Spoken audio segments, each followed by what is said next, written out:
have a job, I have responsibilities, and I still manage to read 5 books that changed how I work and how I feel every day. Today, I'm not going to tell you a boring book summary, but I'm going to tell you one thing each book taught me. Hello, guys, and welcome back to my channel. And I read the best selling books and tell you if they are actually worth your time. And today, we are going to talk about 5 self-help books that actually worked for me. There are thousands of self-improvement book and YouTube videos, and each one tell you that what this book is about, but nobody actually tells you that why did this book actually work. So today I'm going to tell you about the 5 books which I actually read and worked for me, and what is that one specific thing that actually really helped me in dealing with my busy life. The first book is The Magic.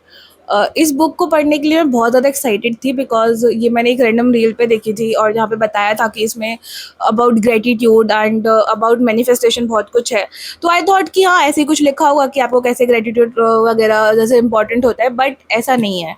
इस book में 28 days की practice है, जिसमें आपको हर एक activity एक दिन करनी है, और वो आपको हर एक उसके साथ सिखाता है कि आप एक दिन वो एक्टिविटी करके कैसे ग्रेटिट्यूड प्रैक्टिस करना चालू कर सकते हो, and how it is important कि आपको ग्रेटिट्यूड होना चाहिए, because you all know law of attraction. तो जैसा हम सोचते हैं वही चीज़ें हम अट्रैक्ट करते हैं. तो अगर हम ग्रेटिट्यूड फील करते हैं तो हमें हमारे साथ और अच्छी अच्छी चीज़ें एक्चुअली होती हैं. और ये हमेशा बोलते हैं ना कि हर चीज़ के पीछे रोना नहीं चाहिए, थोड़ा पॉजिटिव रहो, पॉजिटिव रहो. वो इसमें एक्चुअली बताया गया है. और जो मैंने बताया था कि हर दिन एक एक्टिविटी करनी होती है, तो ऐसा नहीं है कि तुम्हें पूरा दिन वो एक्टिविटी करनी है. आई थिंक वो एक्टिविटी सिर्फ 5 या 10 मिनट लेती है, बट वो बहुत कुछ सिखाती है. तो उन 28 डेज में तब आप ये एक्टिविटी कर रहे होगे, आपको दिखेगा कि बहुत सारी छोटी छोटी चीज़ें हैं जिनके लिए आप ग्रेटफुल भी नहीं हो, जो कि बहुत सारे लोगों के पास नहीं है बट आपके पास है. और वो बहुत ज़्यादा ऐसे आपका एक पर्सपेक्टिव चेंज करता है टुवर्ड्स लाइफ, टुवर्ड्स एवरीथिंग. जो फर्स्ट एक्टिविटी है वो है कि it makes you write 10 things which you are grateful for every single day.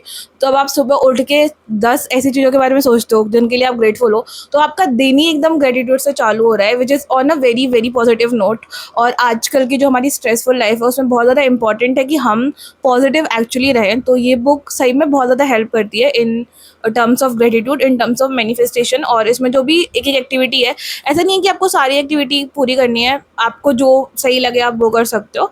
But I just feel like कि इस बुक में जो हम बोलते हैं ना, कॉल टू एक्शन है. तो मुझे ऐसा लगता है कि जो भी सेल्फ हेल्प बुक्स जिसमें कॉल टू एक्शन होता है वो थोड़ा सा बेटर काम करती हैं, बट क्योंकि हम सिर्फ पढ़ नहीं रहे हैं, हम कुछ कर भी रहे हैं. तो this thing works actually like maths, कि आप मैथ्स पढ़ नहीं सकते हो, आपको मैथ्स प्रैक्टिस करनी पड़ेगी.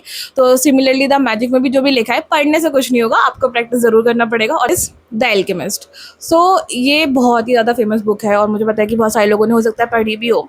मुझे ये बहुत ज़्यादा अच्छी इसलिए लगी थी बिकॉज इसमें एक हमें इंपॉर्टेंस बताई गई है, how it is important to try, to travel, to explore.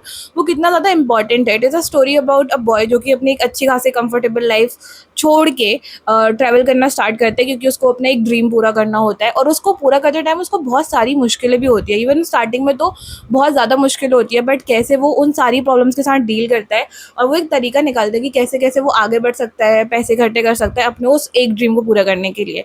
And ये जो मोटिवेशन है ना, it is in the form of story. तो ऐसा नहीं है, ये बोरिंग नहीं है. और इसमें ना the power of love, I love that, कि अगर इंसान प्यार में है तो वो क्या कुछ नहीं कर सकता, इसमें वो भी दिखाया गया है.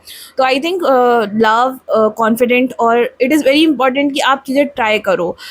इट्स मतलब ऐसा होता है कि हो सकता है वो चीज़ें काम करे, नहीं करे, आप फेल हो जाओ, बट आपको कभी नहीं पता चलेगा तब तक आपने ट्राई ही नहीं करा है. तो ये इस बुक में बताया गया है that it is very important to try, travel and explore. तो आपको अपने भी कुछ नेचर पता चलता है कि आपकी कंफर्ट जोन क्या है. इट इज़ जस्ट लाइक कि आप अपनी कंफर्ट जोन से बाहर निकलो and things, the magic is waiting for you. तो इट इज़ वेरी इंपॉर्टेंट कि आप थोड़ा सा खुद को पुश करो, अपनी बाउंड्रीज़ को पुश करो. तो ये मैंने इस बुक से सीखा था, एंड ऑनेस्टली मेरी बहुत ज़्यादा फेवरेट बुक भी थी.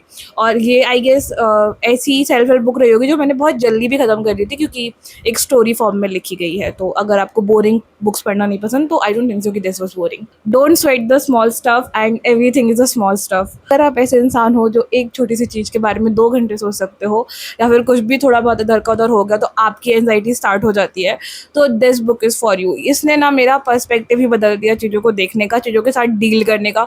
टू बी ऑनेस्ट, अब मैंने इसमें पढ़ाना, उसमें जो तरीके दिखाए गए कि आपको सिचुएशन आप ऐसे देख रहे हो और किस तरीके से आप अगर थोड़ा सा अपना पीओवी बदलो तो वो सिचुएशन उतनी बड़ी आपको एक्चुअली लगेगी ही नहीं जितना ज़्यादा आप रिएक्ट कर रहे हो.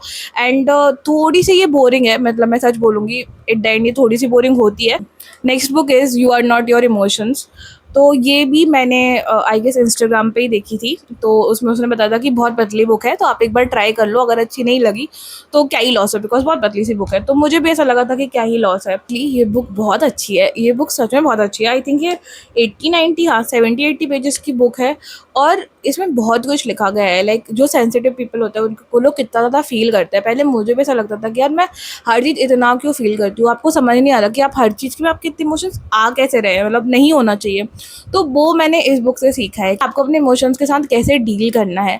और इट इज़ वेरी इंपॉर्टेंट कि डील करने से पहले आपको समझना चाहिए कि वो इमोशन आ क्यों रहा है, उसका रूट कॉज क्या है। तो इसमें बताया गया है कि इमोशन जो होता है ना वो मैसेंजर होते हैं। तो वो आपकी बॉडी, आपका माइंड आपको कुछ बताना चाह रहा है, तो आपको समझना पड़ेगा and then you have to react. आप ऐसे ही कहते यार मुझे गुस्सा आता है, आपको जानना पड़ेगा कि मुझे गुस्सा आ किस चीज़ में रहा है। आई डोंट थिंक सो कि कोई 24 घंटे गुस्से में रहता है।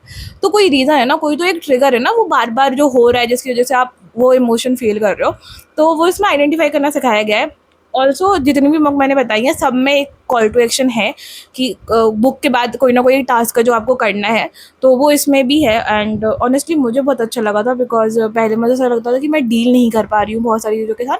पर इसके बाद मैंने समझना चालू करा और आई डोंट थिंक सो कि 100% चीज़ें बेटर हो गई हैं, बट 50-60% तो हुई हैं and I think that is a very good growth. Last book जो मुझे मिल नहीं रही है which was eat that frog. और ईट दैट फ्रॉग थोड़ा वियर्ड होगा, इसका मतलब ये है कि जो भी आपका डिफिकल्ट टास्क है आप उससे स्टार्ट करो। और आपको अगर ऐसा लग रहा है कि वो जो टास्क है वो बहुत ज़्यादा बड़ा है तो आप उसको छोटे छोटे छोटे उस पार्ट्स में डिवाइड करो, हर एक वो छोटा टास्क, और ऐसे ऐसे करके वो टास्क पूरा खत्म हो जाएगा। और वो इतना बड़ा है भी नहीं जितना आपको लग रहा है the moment you start working on it. So it is like never start with the easiest task you have in an entire day. आपको सबसे डिफिकल्ट टास्क से स्टार्ट करना है। फॉर एग्जाम्पल आज संडे है तो मेरे लिए सबसे डिफिकल्ट काम था कि मुझे आज वीडियो शूट करनी है, एडिट करनी है, जो मेरा सबसे बड़ा काम है पूरे दिन का। तो I will start with shooting my YouTube video first. तो this is like I will eat my biggest frog first, और उसके बाद मैं अपने बाकी के छोटे छोटे टास्क करूँगी। एंड लाइक अगर मुझे ये शूट करना था तो इसमें I can divide it in two task कि पहले मैं स्क्रिप्ट लिखूँगी, फिर मैं सेटिंग करूँगी, ऐसे करके करते वो शूट हो जाएगी एंड लाइक एडिट करके अपलोड।